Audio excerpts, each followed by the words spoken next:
Hello, friends. My name is Aslam Sheikh, your host for this evening. Welcome you on behalf of Swiss Education Foundation, India's largest and only platform promoting education in Switzerland. This is the exclusive career talk we are organizing today on behalf of Swiss Education Foundation, which is connected with Swiss Education Fair, which is ongoing and will be live up till 6 o'clock India time. If you still haven't joined us on the Education Fair, here is the link you can click on, and or you can refer to your friends, colleagues who would be interested to join the fair, as it will be ending within 1 hour's time, and you will get a chance to meet Swiss top ranking universities, have a one-to-one conversation and try to identify the right career pathway for yourself. And those who are joining us first time, let me quickly introduce you who we are and what we do.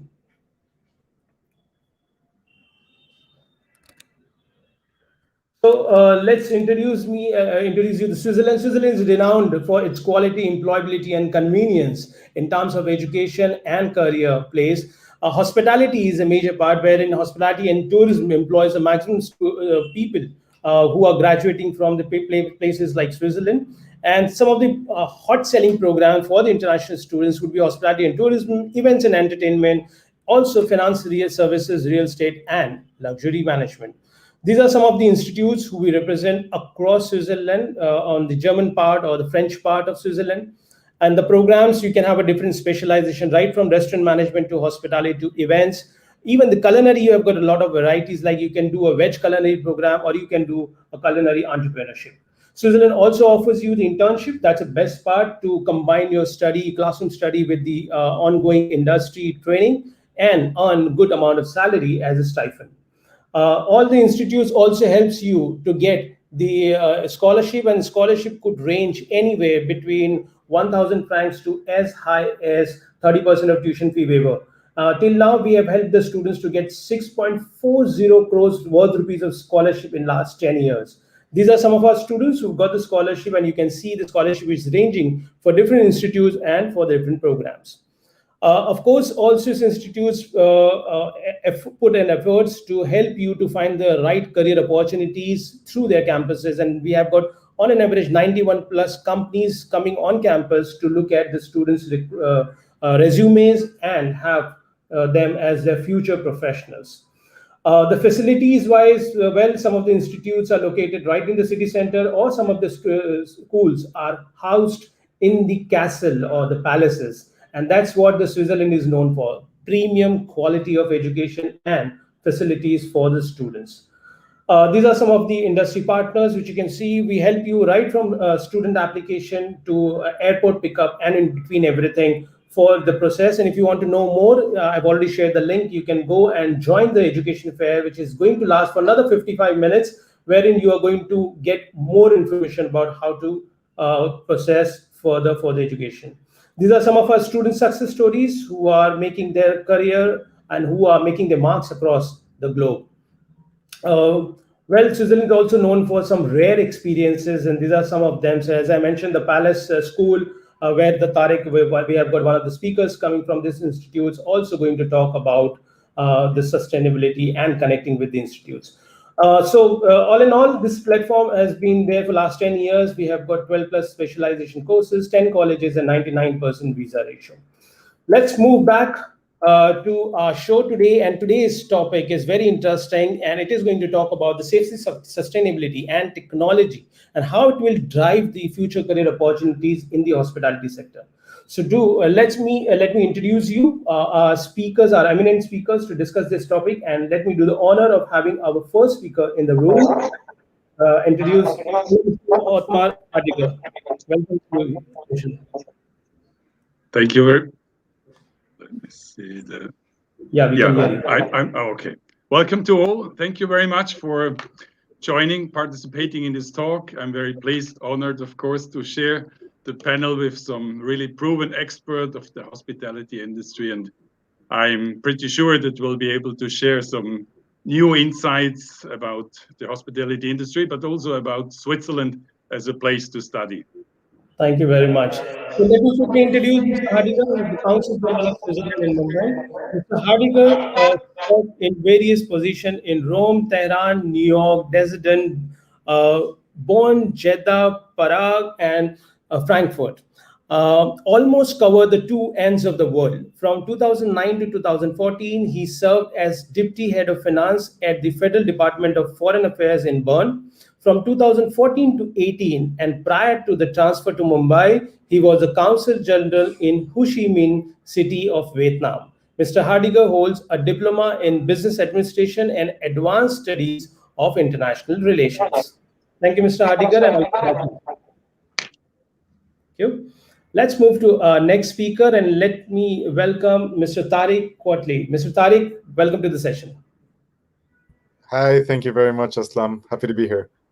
Thank you, Tariq. And let me quickly introduce you to our audience. Mr. Tariq is the Director of Marketing and Development APAC for Swiss Education Group, one of the most renowned and one of the largest hospitality education group in the world. Mr. Tariq holds a BA degree in business and MBA in marketing and hospitality management. He's been in the business for the last 15 years of management and hospitality experience. His passion has led him to specialize in these fields like hospitality and business development of education, and especially hospitality schools for the last 13 years of his professional journey. Thank you, Tariq, for joining us, and we will come back to you soon. Thank you. Okay, let's move to our next speaker, Dr. Satish Jairam. Hello, Dr. Jairam. Good evening, ladies and gentlemen. Thank you for having me, Aslam. Pleasure to be here. Thank you, sir. And let me do the honor of introducing Dr. Jairam. He's a professor, principal, and director, learning and development of very renowned IHM Aurangabad.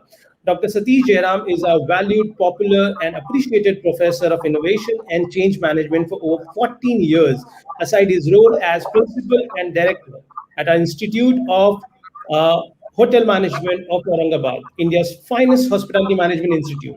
He has the unique distinction of being India's first PhD in hospitality revenue management, an alumnus of Cornell School of Hotel Administration, General Management Program, Indian Institute of Management, Ahmedabad Revenue Management Program. He also serves as the subject expert at All India Council for Technical Education.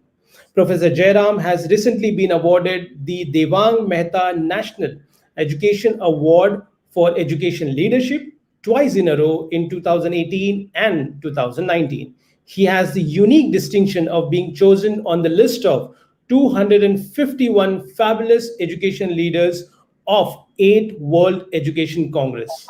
Thank you, Mr. Jairam, for joining. Thank you. I'll come back to you.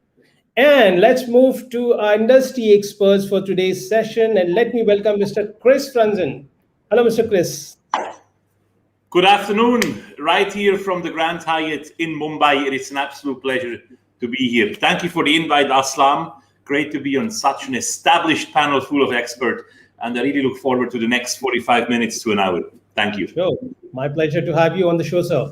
And let me do the honor of introducing you. Mr. Chris is the Area VP, Hotel Hyatt, West India, and is also the GM of Grand Hyatt Mumbai Hotel and Residences. Mr. Franzen is currently overlooking the operations of several of Hyatt flagship properties in the area, including the Grand Hyatt Mumbai and Andaz, Delhi.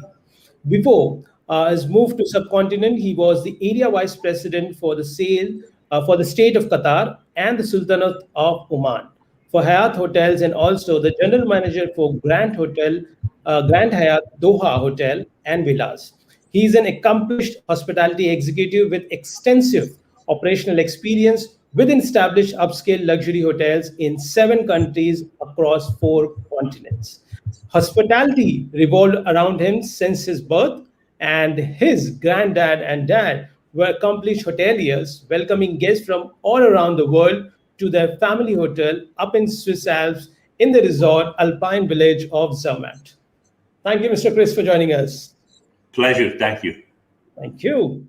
Okay, friends, and about me, my name is Aslam Sheikh, the ambassador of Swiss Education Foundation, India's largest education promoting platform for Switzerland.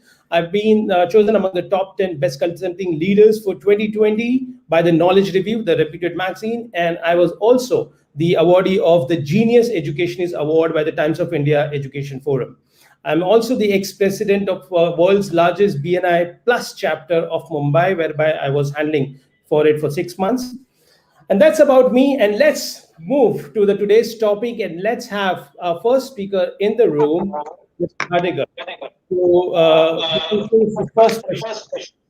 Mr. Hadigar, a lot of students are watching us, a lot of faculties in hotel management schools are watching us, and there is a talk which is going on in the market. And, a lot of things have been already spoken about sustainability. And I believe that this word catch attention of people from different parts of the world and different areas of the industries. So let's understand from you, sir, what is sustainability according to you, and what is the role what Switzerland is playing in this particular area? Thank you, Aslam, for this question. I would start with the first definition that was given by a UN Commission in 1983. And the definition for sustainability means that sustainability means meeting our needs today without compromising the ability of future generations to meet their own needs. Simply avoid depletion of natural resources and keep an ecological balance. Nowadays, sustainability is much more than just environment. And as you know, modern definitions of sustainability include also the concerns for social justice and economic development. And most of you will know the Agenda 2030 for the Sustainable Development Goals. That includes 17 development goals, the famous SDGs, and they were adopted 2015 by the UN General Assembly. Switzerland, like India, has adopted the Agenda 2030, and I think both countries will put all the efforts to achieve these goals. Now, I can say that Switzerland is also a leader when it comes to sustainability. If you look at the Environmental Performance Index, the EPI, ranked Switzerland third of 180 countries. And we had an outstanding record when it comes to water, climate, energy, air pollution, and nature reserves. Now, what's our contribution, maybe our role, what you said? I think it's important that Switzerland, as an innovation leader, contributes with technological innovation to promote sustainability. So it's our industry, but also governmental agencies that make technologies and skills accessible, not only for Switzerland, but also for other countries. Besides, Switzerland is an important financial center, and as that also committed to sustainable finance. Sustainable finance means any form of financial services integrate environmental, social, and governance criteria. The famous ESG standards that are known worldwide. And so these ESG standards should be included in all the business and investment decisions. And last but not least, a bit closer to today's topic, Switzerland, of course, offers and promotes also sustainable tourism, with a number of nature parks, also various options for ecotourism. Right, so that's a pretty decent overview of understanding of sustainability. I'm sure that our students and all those academics who are watching and hearing us would get a lot of insights out of your answer. Thank you very much, sir, and I will give to you for the next question. Okay, friends. So now, after understanding what the sustainability and how important role it plays and what Switzerland is going about this is the UN proposed nations of sustainability laws, and let's see that how Swiss schools are adapting. And for that, I would like to invite Tarek. Tarek, we have just got to know about sustainability. We would like to understand that how SCG is following or observing or practicing sustainability across its campus, and how students is experiencing it by being students of your college. Right. Thank you, Aslam. So for us at the Swiss Education Group and all of our schools, sustainability has been a practice that we've been implementing to educate our students on the topic of sustainability and on the importance of sustainability in order for tourism to continue to grow and to flourish for the next generation, as was mentioned by my prior colleague. So it's really important for us to understand that at schools like the Swiss Education Group, we do receive over 111 nationalities from all around the world. Not everybody comes to our schools with the same level of know-how or the same level of awareness on sustainability. So as a foundation, it's very important for us to make sure that everything that we're doing on campus assures that when students graduate from us, that they're completely aware of the importance of this topic. So as you know, Aslam, our schools are very practical oriented. So we have the liberty in schools like ours not only to teach our students about sustainability and the importance of sustainability through theoretical courses, but we can also implement that education into their know-how through practical examples. So, for example, all of our students have to work on a sustainability project on campus to make our restaurants on campus and to make our schools more sustainable. So they every year come up with new ideas and new plans on how we can recycle more, how we can reuse more, how we can have less food waste, how we can donate more of the food waste to local communities, and so on and so forth. The other example that we have is actually the way that we operate our kitchens have recently been redone so that we can show our students that not only do we want them to learn about sustainability, but we as a group and as a company are very dedicated in investing in sustainability. So, for example, all of our kitchens have now been equipped with bio-sustainability systems. So everything that is biodegradable is actually funneled into a biodegradable system, and then we can use this in order to create, energy. We can use it to create animal food. So overall, it's very much a practical part of our education here at the Swiss Education Group, Aslam. That's very nice, Tariq. And I'm sure that the students who are studying at your campus would get the hands-on experience, and they're living the life of being sustainable individual and responsible individual. And that's that's the best way, I guess, the school can inculcate these habits into the individual so that they can be the tomorrow's ambassador of this sustainability. Thank you very much, Tariq. Tariq, just a quick question has come from Dr. Rajendra Jarar. I just put forward onto the screen. So do we have any PhD program, he's asking, at the school? Unfortunately, it'll be a quick answer, and the answer is no. We don't run any postgraduate doctorate programs. Sorry, postdoctorate programs, PhDs in our schools. Unfortunately, no problem. Sorry. Thank you very much, Tariq, and I'll come back to you for the next question. Thank you.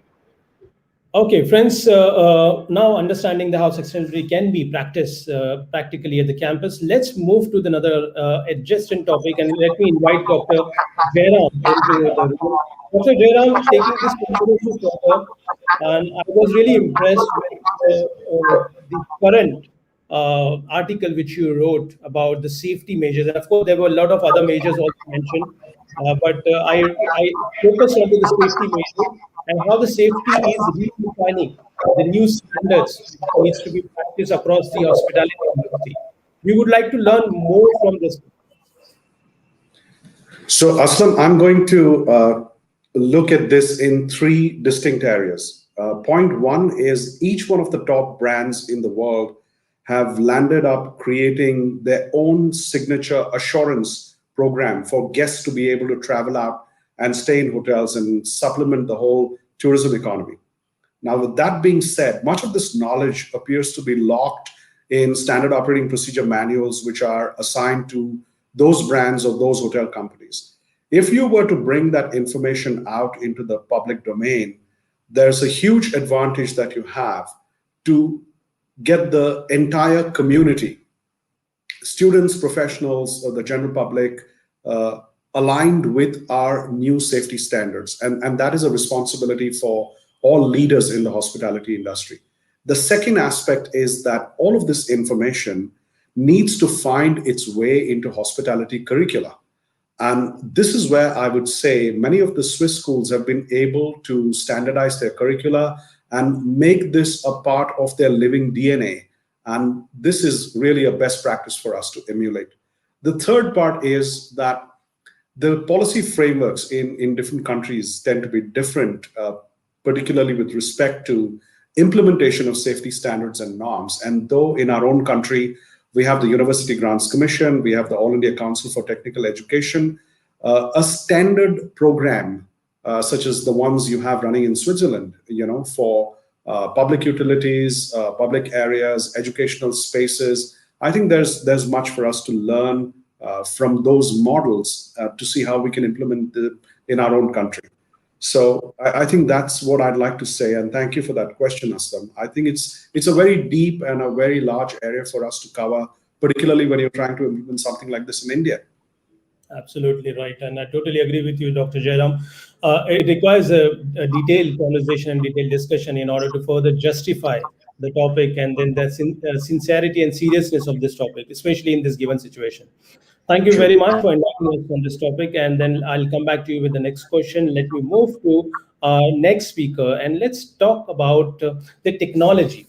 Chris, we have been seeing that in this given situation, the restaurants are putting up the barcode menu, so don't even need to touch the menu. So this is a very small form of technology advancement we have seen as a customer when we enter into the restaurant or hotel. What you got to see as an industry player, how do you see the technological advancements are really changing the face of the hospitality industry, especially? Chris, you're on mute. I'm sorry, if you can just unmute yourself. Excellent. Now you can hear me. I hope I make more sense when you can hear me than when I'm muted. Now, now I'm what people would call a technophile because I love technology. So I think this COVID situation, the pandemic, actually made us leap forward in terms of applying technology in the hotel and restaurant business. If I look back 4 or 5 years ago, I tried to implement things like online newspapers, because today you have companies like Press Reader where you can have 500 newspapers, 1,000 magazines, all on your app in a hotel. Same thing with menus, because it allows you dynamic pricing. You can change the prices whenever you want. If a dish is not available, you just take it out and so on. Unfortunately, there was always a lot of pushback because people felt in a 5-star hotel, you're still going to touch things and feel things, right? So in that sense, this COVID pandemic has helped us a lot in implementing technology that actually makes sense. And I mean sense not just for health and safety and hygiene, but also in terms of cost saving and using less paper, right? Technology is here to stay. This wasn't accelerated. It goes all the way from keyless entry to hotel rooms. Today, you can check in on the way from the airport on your mobile phone. You get the room key issued to your mobile phone, and you walk straight to the room. You don't even have to go to the front desk, right? There are certain challenges in certain countries where you have to pass by and show your passport. I understand that. But I think the future is definitely the application of technology wherever it makes sense without losing the personal touch. I think guests, with all this technology, still would like to have some kind of personal interaction, especially if they visit a 5-star hotel. And definitely if they go on a leisure trip where they have more time, where they want to spend time with friends, family, or with your loved ones, right? Because then you have time to roam around, you want to talk to people, you want to engage with the hotel management and the team. But technology is here to stay. It was an accelerator, as I said before. And I think there is much more on the horizon that we cannot even think of right now that will be available to us as travelers in years to come. For example, a digital vaccination passport, right? Who would have thought a year ago? Airlines will ask for a vaccination passport, maybe hotels as well. Who knows? Absolutely right. That's right. Even Elon Musk is preparing, or the Virgin Atlantic is preparing for the tourism beyond the Earth orbit. So there's a lot to see and a lot to capture. And as you rightly said, that the future looks very interesting. And this particular situation has really pushed the introduction of technology at various levels, especially in the hospitality industry. Thank you, Chris. And I'll come back to you for the next question. Let's move quickly to Mr. Hotelier, and let's understand. Let's try to understand from him why always we see the internet. Now, why always we see that research and innovation is kind of looks like a synonymous to Swiss education.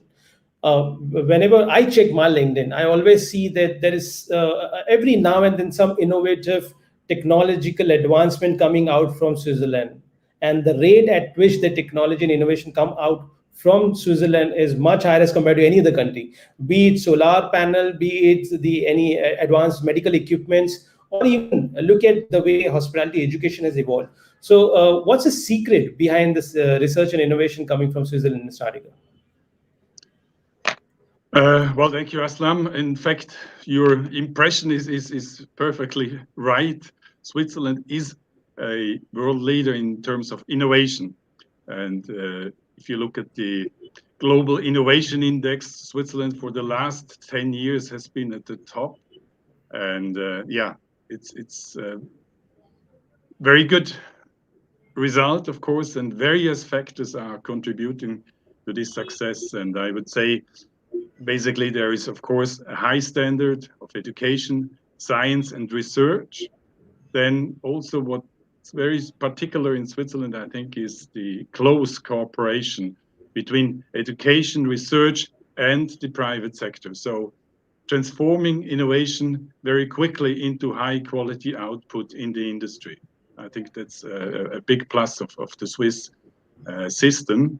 Then we have a private sector with outstanding business environment, and this attracts also knowledge-intensive enterprises. Then, last but not least, of course, it's high R&D expenditures by the private sectors also contributing to this top position in the innovation index. Now, education, of course, same story. Education in Switzerland is committed to excellence. At the same time, education must innovate and adapt to changing needs of the industries, but also of the society and of the students. And if we look at the hospitality education, I would say Switzerland has done exceptionally well. The demand of the industry and the students have changed. The institutes have continuously adapted. And I would say also without compromising on quality and still building on existing strengths. As you know, the curricula have been broadened. So as today, graduates from Swiss hospitality schools find employment in opportunities, not only in the hospitality and culinary sector, but also in many related industries you mentioned before: event management, tourism, luxury goods, real estate, just to name a few. Right, so that's absolutely, I agree with you on this point. And friends, let's try to now have Tariq in the room and also understand from him, like Tariq, how does an institute like SHMS, which we are representing today, would go further to adapt and embrace this technology, this advancement at campus, and what kind of technological studies or technological connections students would make while studying at your campus? Thanks, Aslam, for the question. So you might have heard from me many times, Aslam, that the Swiss Hotel Management School in specific, but also all of our schools are very, let's say, technologically advanced. The Swiss Hotel Management School is the first Apple distinguished school in the world as a hospitality school, and still is the only Apple distinguished hospitality school in the world. So for us, it's really important, as we've been speaking, over these topics, that technology becomes a strong part of how we teach our students and how we develop their way of thinking, and how we make sure that they encompass the technology in their entrepreneurship mindset. Due to the pandemic, technology has become much more important than it used to for the field of hospitality in specific. As you might notice, from airports to even taking a taxi to the airport and to traveling, we're going to be moving into an era with more touch-free, surface-free, contactless kind of a world. And technology itself will be becoming much, much more important in the way that we move around and travel. So in our schools, again, as we mentioned recently about how we implement the education of sustainability, we also believe that one of the pillars of education that's extremely important is technology, technological advancement, and how we can use technology to progress the mindset of our students actually and their entrepreneurial spirit. I can go on and on, Aslam, but we would keep long stories short. That's true, and I believe that by students get a very good chance by being in the country which is technologically driven, which is research and oriented driven. So living in that kind of environment whereby everybody is talking about the future, really change the mindset of the student, and that really helps them to see the future very differently than the other normal hotel graduate students. And that's a very valid point which you made, Tariq. Thank you very much. And on this same point, I would like to add Dr. Jairam also, and let's change the gear a little bit from technology. Let's move on to the point of crisis management. But and this is a very important topic and being debated all across the forums, I guess, during this pandemic situation. What happened is that the technology and innovation is good at one end, but how do you handle it? And how do you manage the unforeseen situation is also another art which the student needs to learn. Given this particular challenging time, we saw that people, the entrepreneurs, the successful professional, got frozen. I mean, they have no clue what to do and how to move forward in this given situation.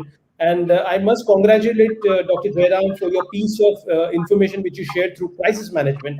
I did a little bit of my study onto your writing, and I believe that that's very important for students to learn from your well-researched content which you are producing.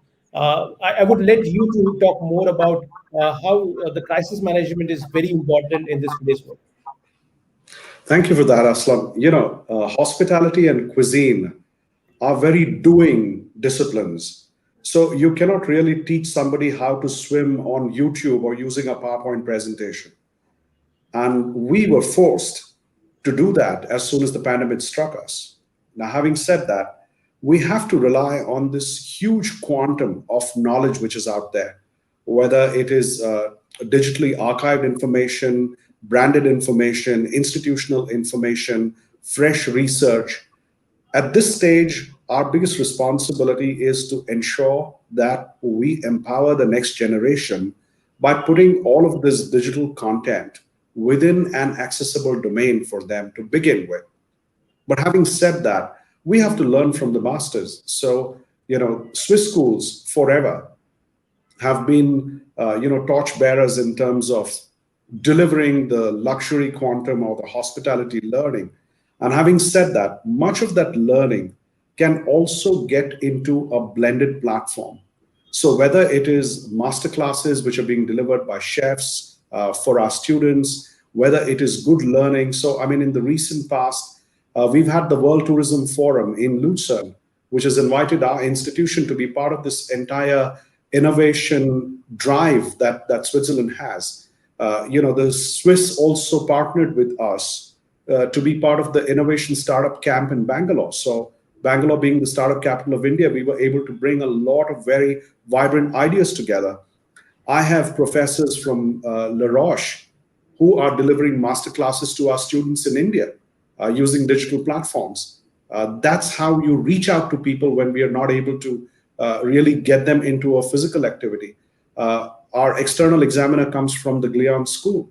So here are some examples of good practice. And this is where I see, in spite of the fact that Switzerland cannot be physically connected with us, given all the complexities of the situation we are in, we can continue to hold each other's hands and drive the empowerment agenda for our students so that we make them better prepared to deal not only with this crisis, but any other crisis that comes upon us in the future.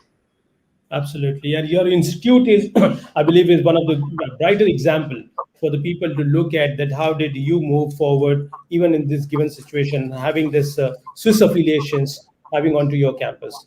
Let's move further and let's talk about the other aspects of leadership. And to talk about that, let me invite Chris. Chris, a very interesting article you wrote about the leadership, the future leaders, and you redefine the attributes of future leaders. I'm sure that the students will get a lot of value once they get to hear from you, from your point of view, that how the world is changing and what's a new role is emerging being a successful leader. Chris.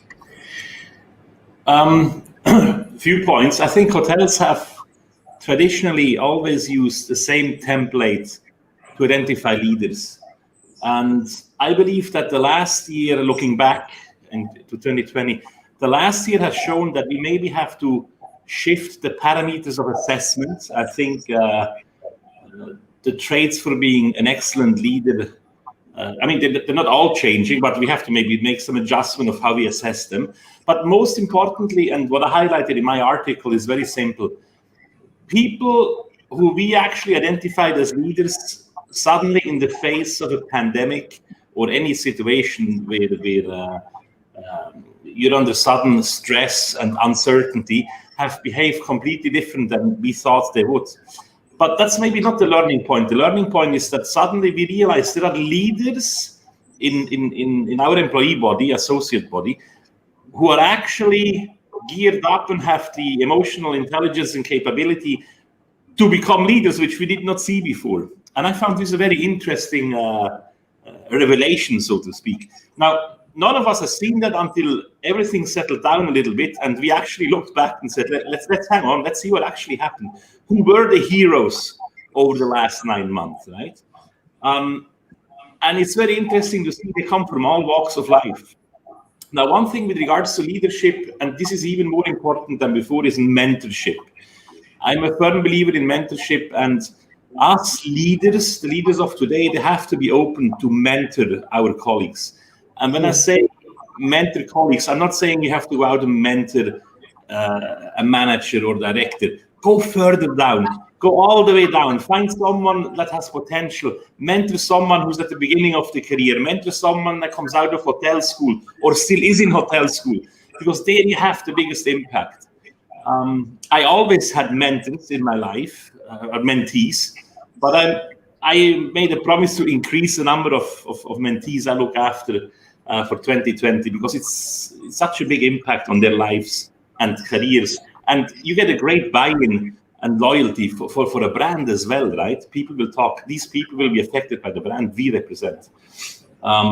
That's it in a nutshell, to be honest, Aslam. But I'm not sure. I would like to hear from Professor Jayaram, but his thoughts are from the educational side, because how did you see the last year in that sense, in terms of leadership? Well, it was extremely challenging. We had to respond very quickly. And I think as education leaders, agility is very important. We had to switch over. I'm doing 3 classes a week on Microsoft Teams, but I must tell you in the same breath, the youth are so spontaneous. The quality of preparation, the quality of diligence, their engagement with us going forward, and their commitment to their education is so strong that as leaders, all of us have the responsibility to bring the resources to them. Even if we're doing it digitally, we can continue to mentor them online, but they need us, and we need to be there for them. We found a lot of people who showed a lot of empathy and care along the way, which was far and beyond what I expected, to be honest. And I was touched. I mean, left, right, and center. Absolutely. I agree. Yeah, the agility which Dr. Jairam is talking, and the mentorship, I believe that's a very important aspect of being a leader or creating a leader in a both way. And first of all, there is no acceptance of having a mentorship once you pass out the schools and colleges. And look at the sports. When we have got the sports, every sportsman till the last day of his play on the court, he has got the mentor, he has got the coach to guide him, to suggest him. But outside the life, in the business life or in the educational life, we don't have that kind of curriculum being followed. And I think it's a very important point which you bring out. And so thank you, Chris, and thank you, Dr. Jairam. Let's move to the last session, last point of the conversation, and let's move to Mr. Hardiger. Mr. Hardiger, let's come back to the point of hospitality. And whenever we talk about hospitality or hospitality education, Switzerland comes out as the winner as compared to any other country. Those who are positions like Germany is positioned for their automobile engineering program, or you talk about New Zealand for their farm and dairy products program. Switzerland can come out very winningly the place for hospitality education. What is your take on that? The why and how Switzerland has successfully positioned itself and evolved over this period of time, being the leader in the hospitality education? Well, in fact, that's true. Switzerland started very early and was indeed a pioneer in hospitality education. And as many of you might know, the world's first hotel management school opened in Lausanne, Switzerland in 1893, a time when Switzerland was still a pretty poor country. And this renowned school still exists today under the name of École Hotelier de Lausanne. And why this happened in that time and why in Switzerland? At the end of the 19th century, a new trend was emerging then, and it was simply tourism, a new trend. And this general enthusiasm for the mountainous regions of the Alps, which had begun a little earlier already, brought an increasing number of travelers to Switzerland. Now, this emerging tourism required hotels, and in a very short time of about 20, 30 years, the number of hotels doubled in Switzerland. And these hotels all needed qualified staff. And that was the start of a success story of this hotel or hospitality management schools in Switzerland. Now, why Switzerland was able to maintain this leading role to this day. For me, there are about 3 reasons that I would like to cite here. First is the concept. It's a unique concept. It's a proven concept of learning by doing. Theory combined with practical training. And this way of doing has proven itself until today. Secondly, what has been mentioned by you before, Switzerland offers an ideal ecosystem for hospitality education. Students, young professionals live and study in a dynamic, innovative, competitive environment. So besides that, Switzerland has also a world top-class tourism, has a top-class hotel and culinary industry. So this ecosystem forms a perfect setting for students doing their education in Switzerland.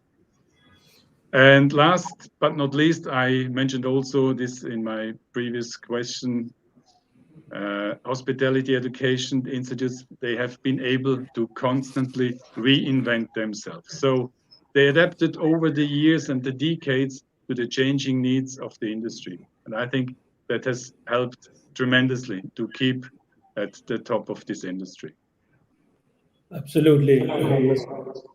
I think, very important question about why Switzerland has been considered as the industry leader when it comes to hospitality education. There is so much to learn from the beautiful country for the progression of the Indian industry. We'll take this reference point and we'll move to Tariq. Tariq, your school is ranked among the top 5 in the world for QS ranking. You have got a beautiful palace, and me and my team has got the opportunity to visit many a times to your campus and experience the quality of education and experience which you offer to students. Uh, though we've already learned what makes Switzerland so special, may I push you further and ask you that how do you take care of the students' further journey post education in terms of their career, in terms of their recruitment? What happens with the students when they graduate in this environment? Sorry. Thank you, Aslam. And just to reiterate on Mr. Hardiger's points, it's really the way we teach here is really based on what we have an SEG, actually the Swiss Hospitality Touch, and we have five fundamental pillars of how we teach students to make sure that they when they leave the Swiss Hospitality School, as we say now, it's not only the of course, it's not only the curriculum and the extracurricular and the practical experiences they get, but they need to become that Swiss-made businessman, businesswoman, hotelier. In order to reach that level, there's actually a lot of work that goes into it. There are, of course, not being Swiss myself, but living here for a few years, I've been trying to actually adapt them into my own being. And there are many great aspects of how the Swiss see things and how they do business and how they have an overview of life overall. And that's what we try to bring into our school. So that actually helps them in the future as well as them. Some of them, for instance, are paying attention to detail, making sure that everything that you do is on time and of quality. You might know the Swiss, when they build to last. They don't look at building something for the next 10 years. They want it to last for at least 100 years. And this is the mentality that we try to bring into the school. We have a full actually a full presentation we do to all of our students. What does it mean to become a Swiss hotelier, and what will you learn over the next 6 months or 3 years with us? So, of course, as you know, hospitality management schools, we're becoming more and more inclined to business management, Aslam, and really what we teach here is the business of humans. We make sure that our students learn about empathy, about the customer journey, about how to pay attention to your customer, as we've discussed many times in the past. And really, this is really it's how to make someone feel welcome and at ease and joyous, right? And although businesses might have recently realized that they spend millions and millions of dollars on trying to make their businesses more attractive to the customers. It is only recently that they started understanding that they can actually non-traditional businesses that would recruit hospitality students are now starting to come in and to recruit hospitality students because they have that factor. They understand business very well. They have a very high IQ. They understand the customer very well. They pay attention to detail. And of course, they have all of that Swissness that we like to call, that are really adept. So what we're doing right now is actually we're preparing our students to really go out into that world, and not necessarily anymore just for the hospitality business, right? So we're creating these students that will be able, these leaders, the future leaders, that will be able to take these what we call transferable skills and use them in any business. Of course, still around 80% of our students remain in the hospitality industry. How many of them last is a different story, because Chris can probably tell us that in some cases it may be not the easiest industry in the world. But another great thing about hospitality schools is that if you don't last in a certain segment, you can easily transfer to a different segment, and you can work in a different field, either within the industry or outside of the industry. So Yeah, in fact, very interestingly, we've noted in the past that some of our students they moved from hospitality to the service industry, other service industry. In fact, I was surprised first time when I saw that UBS Bank coming on campus to recruit the students, or as a matter of fact, Tesla comes on campus to recruit the students, and that tells you a lot about other industries valuing hospitality graduates, and then started looking at the hospitality graduates very differently than before. Yeah, if you allow me to say maybe a sentence or two, people have to understand that these hotel schools are not, in the pure essence, hotel schools. They teach you the business of hotels, but they're actually one of the best business schools in the world, because, as Tarek said himself, you're not just learning about the business principle or how to apply strategic management. You're actually learning how to deal with people. You have this empathy and care, what Tarek just mentioned as well, is very important. The majority of people who went to the chef school with me or hotel school, they're not in the hospitality business anymore. But they're all successful managers without fail in their chosen field of business. Absolutely, I totally agree. Tariq, you have anything to add before I go to Dr. Jairam? No, just quickly, I'll add that I'm a EHL graduate myself. Proudly, is one of the first hospitality schools in the world. Even though it's not the right platform to be speaking probably about other schools, but we all look up to EHL, even our schools. And when you look at EHL, actually EHL started off as more a vocational school. They were taking in the staff of palaces such as Copalas, where we host the SHMS, and training them on how to perfect that specific task. And then if you look at the evolution of EHL from the 1800s until today, EHL today it doesn't brand itself anymore as École Hotelier de Lausanne. They want to be named EHL because they want to become a business school and rather not a hotel school. And that's very interesting to see how that first school has actually evolved into a business school over the years, and how the curriculum has evolved and the way that they teach, maintaining the hospitality foundation, but also building up. My only concern is that now I think that in the future, Aslam, business schools will become hospitality schools. So we're going to have a lot of competition. So that's going to be, they're starting to get jealous on how great of a leader we create here. That's so yeah. true.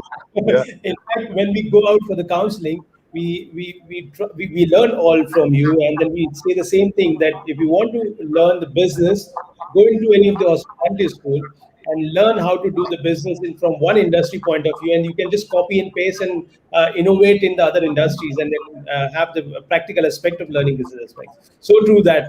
So let's move quickly to Dr. Jairam. Dr. Jairam, India has come a long way as compared to what we used to have kind of hotel management schools in the past to what we have today and what the hotel management schools future looks like. Industry is moving. We have got huge potential.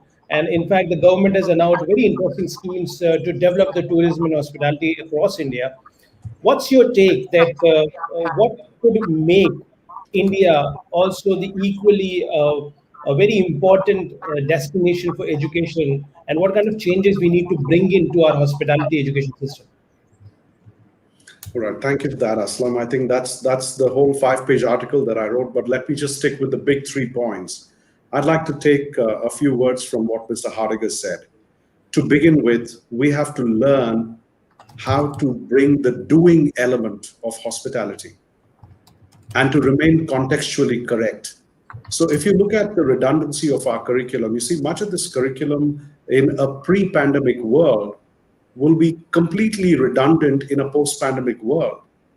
If you look at the number of people who are applying to hospitality programs all over the country today, about 20,000 people across India apply to hospitality programs. In a 5-year period, completely different from what Tariq was saying, only 20% get retained in hospitality, 80% have gone into other businesses. The reason why this happens is because the contextuality of customer care is applicable to a lot of other businesses in an economy which is largely driven by services.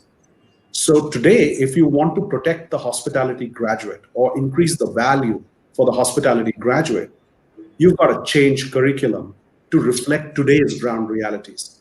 And we should stop teaching them what was traditionally taught in hotel schools. That's the first point. So the doing has to be contextual to today. The second point is you need to create network learning platforms. We can learn a lot from the technology space, or we can learn a lot from the digital space. We can learn a lot from the social sciences space. Curriculum has to reflect that. So just as you're saying, whether it's UBS Bank or it's Tesla, the hospitality industry can learn from them as much as we can contribute to these new age businesses that are coming up. And it's a responsibility for all education leaders to facilitate cross learning. And that is to come into our curriculum as much as a lot of the vocational aspects, which have today become redundant. So if you look at hotel school curriculum in India, what part of the vocational content that we teach in hotel schools is in fact replicated in our businesses? So if you go back and look at many of those classical menus that chefs are cooking in kitchens in hotel schools, how many of those items are actually being served potentially by Chris in his hotels? So we need to have a national database of foods that are actually being served and prepare people to serve those foods rather than go back to Larousse Gastronomique and learn from that, because much of that has gone out of context today. Yeah. The third point is there has to be a sharp connection between education and industry. Given the size of the country in Switzerland and given the kind of relationships that exist there, I think that gap is minimal. And when you scale that up into a country like India, the complexities become far too many for us to handle. So the learning that we have to bring into a country like ours is to learn from the Swiss model and think of adapting some of those elements to make it beneficial for many of the international brands that operate in India today to serve their guests a lot better, because the graduate who comes to their employment is more empowered to do things that are required for the revenues to start coming in, rather than worry about retraining them again to meet the brand standards of the different hotels that we have invited into the country today. Yeah. So I think these gaps are far too complex. And though I've researched and written about them, the real action that needs to be taken by industry leaders. So one of the things that I've suggested is that industry needs to incorporate universities of practice. Universities of practice in India with collaborations, potentially with Switzerland, because they are, hospitality education leaders. Those combinations, those network learning platforms are going to create hybrid models of digital practice, of scientific practice, of innovation. And that is what is going to render a great future for us. And I think all of us as education leaders, as leaders in industry, as leaders in public policy, we have the responsibility to bring about that change today. And the COVID-19 pandemic has given us a great opportunity to actually implement all of these things. Absolutely, Dr. Jairam. It's very well said and very detailed conversation which you have just exchanged with us. I believe that it's a joint responsibility of industry, policymakers, educationists to come together. And, this is a good platform. In fact, all the inventions have come out of the crisis. So this is a good opportunity for all of us to come together and to work for the better future when we want to see the hospitality graduates succeeding across the different industries. So let me quickly go to Mr. Chris for the last question of the session. Mr. Chris, you've been across various countries in the span of the last over 20 years of your industry experience. We would like to quickly understand you. How do you see India in terms of its challenges and opportunities which are existing in the industry, for hospitality industry especially? I have extremely good news for you. The potential is tremendous for India in the tourism sector. I remember a time when I worked in the Middle East when anyone needed a visa to go to Dubai, and there was almost no business, especially during the summer month. The moment they changed the visa regulation, the place got flooded. India, I mean, listen, compare India to Dubai. You have the history, you have the architecture, you have the food, you have the culture, you have everything the world wants to see. There is so much pent-up demand that people want to travel when this pandemic is over. If we fix the airlift and the visa, if not, the problem is still a lot of people don't want to go through the process of applying for a visa and go and visit an embassy. If we fix that, there is no reason India cannot be in the top 3 countries with incoming tourists to visit. I mean, from the Himalayas down to Rameshwaram, right? Hampi in the middle. So many great places to visit. And we will need a lot more tourism specialists. Professor Jairam will have a job till the day he wants to say he wants to retire. I can guarantee you that. Now, all this also means there has to be investment into into hotels, right? This all has to go hand in hand. So this will have such an economic ripple effect in this country. We have not even seen the cusp, to be honest. We have not even seen the cusp. There is great potential. Absolutely. Thank you, Chris. Absolutely.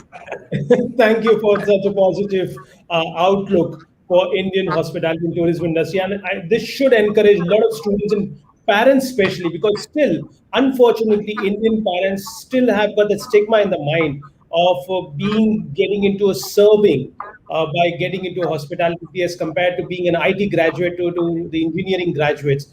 And I believe that the kind of conversation we had today with all the panel speakers, which should really strengthen or push the students and parents to think beyond the conservative approach of looking at this particular program and the country as a whole. It was really, really interesting to have. In fact, I've got some small data to share before we wind up, that Indian hospitality industry is it's among the top 10 sectors to get the maximum FDI for the last few years. We still have the room requirement of 50,000 in the country, which we need to fill up.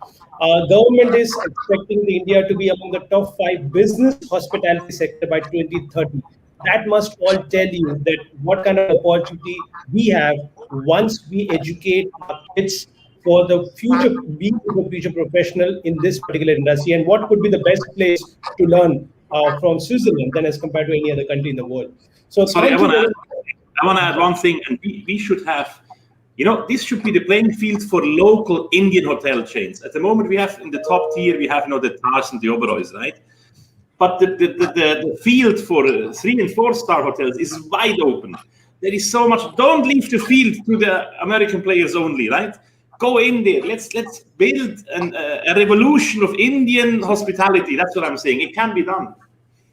Hey, friends. So you have got the Modi government putting up the Make in India progression. And then here, Chris is suggesting you take up this industry seriously, go for the entrepreneurship program. Maybe you want to do it, and then just we have got a lot of angel investors who are ready to fund good ideas which are sitting on the table in the right moment. And I believe it's a huge opportunity for all of us. So, friends, thank you very much.